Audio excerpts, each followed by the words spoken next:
ஆனா நடந்து கொண்டிருக்கின்றனர் இராம விசுவாமித்திரர் மூவரும். எங்கும் மங்கள ஒலி. ராமர் அங்கிருந்த மாளிகை ஒன்றின் கன்னி மாடத்தை நோக்கினார். கன்னி மாடத்திலிருந்து அழகிய இரு விழிகள் ராமனை நோக்குகின்றன. யார் அது? சீதைதான். எண்ண அரு நலத்தினாள் இணையல் நின்று கண்ணொடு கண் இணை கவ்வி ஒன்றை ஒன்று உண்ணவும் நிலை பெறாது உணர்வும் ஒன்றிட அண்ணலும் நோக்கினான். அவளும் நோக்கினாள். உடல் மட்டுமல்ல, உணர்வும் ஒன்றுபடுகிறது. இங்கு இராமருக்கும் சீதைக்கும், சீதை மனத்தால் எண்ணிப் பார்ப்பதற்கும் அரிதான அழகுள்ளவள் என்று கம்பர் கூறுவது மிகப் பொருத்தம். பிரிந்தவர் கூடினால் பேசல் வேண்டுமா? வாருங்கள், வாருங்கள். முனிவரே, யார் இந்த வில் வீரர்கள் என்று மூவரையும் வரவேற்றார் சனகர். கூட வந்தவர் சதானந்தர், அகலிகையின் மகன். உங்கள் யாகத்தில் கலந்து கொள்ளவே வந்தோம். மேலும் உமது சிவதனுசைக் காண இவ்வீரன் வந்துள்ளான் என்றார் விசுவாமித்திரர். மிக்க நன்று. வில்லை முடிந்தால் வளைக்கலாம். என் பெண் சீதையையும் தருவேன் என்றார் சனகர். யாகம் முடிந்து பூஜைகள் நிறைவுற்றன. சிவதனுசை பல்லாயிரக்கணக்கான வீரர்கள் சிரமப்பட்டு இழுத்து வந்தனர். வில்லை நான் ஏற்றலாமா? பணிந்தான் ராமன். விசுவாமித்திரர் உத்தரவு தந்தார். சபையில் நல்ல கூட்டம். யாரும் கண்ணசைக்கவில்லை. வானத்தில் தேவர்களும் விஷ்ணு அம்சமான இராமன் சிவதனுசை ஓடிக்கப் போவது எவ்வளவு பெரிய விஷயம் என்று காண கூடிவிட்டார்கள்.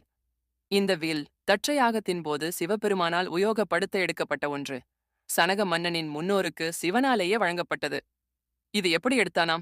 ராமன் வில்லை ஒரு பூமாலையை ஒருவன் எளிதாக எடுப்பது போல எடுத்தானாம். சீதை எனும் பூந்தொடலர் கொம்பினைச் சூட்டிட நீட்டும் ஏடவிழ் மாலை இதென்ன எடுத்தான்?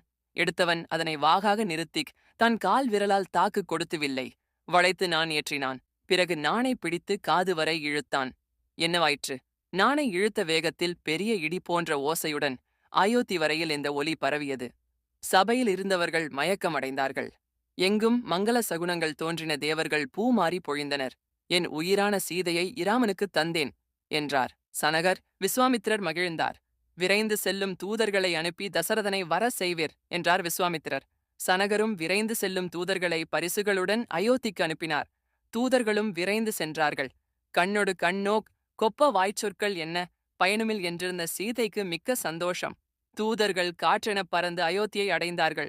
மன்னார் இராமனுக்கும் மிதிலை அரசர் சனகர் மகள் மைதிலிக்கும் மனம் நிச்சயிக்கப்படப் போகிறது. வில்லை உடைத்து சீதையை அடைந்தான். இராமன் தங்களை உடல் அழைத்து வர அழைப்பு அனுப்பியுள்ளார்கள் என்றார்கள். தூதர்கள். தசரதன் மகிழ்ந்தான். உடன் வசிட்டர் வாமதேவர் மார்க்கண்டேயருடன் மிதிலை நகரம் வந்து சேர்ந்தான். தசரதனும் தழுவிக்கொண்டார்கள். மறுநாள் சபை கூடியது. சனகர் பேசினார். சபையோர்களே, மணம் நடக்கும் முன் பரம்பரையை சொல்ல வேண்டும் என்ற மரபுப்படி எங்களது பரம்பரையைப் பற்றி கூறுகிறேன். நிமியின் மகன்